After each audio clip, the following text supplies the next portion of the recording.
Hi guys, welcome to this channel. Expect to view a lot of contents.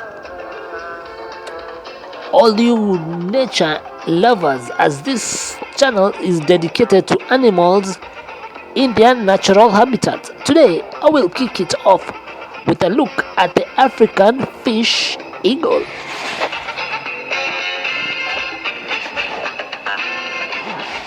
Well, walking around areas with large bodies of water, one cannot help but notice the stunning African fish eagle with its milk white head and chocolate brown feathers.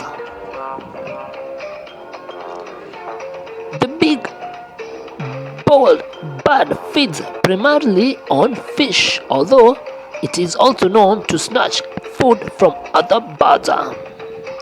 Thanks to its distinct looks, it's the national bird of Malawi, Namibia, Zambia, and Zimbabwe.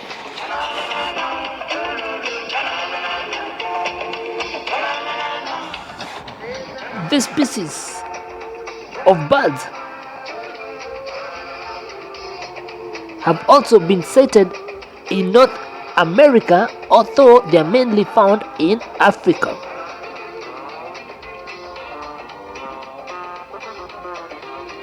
Well, that's all about the African fish eagle for now. Hope you enjoyed this feature. Please feel free to comment and also subscribe to this channel, where I will be bringing you all the animals in their natural habitat. Well, till next time, bye bye.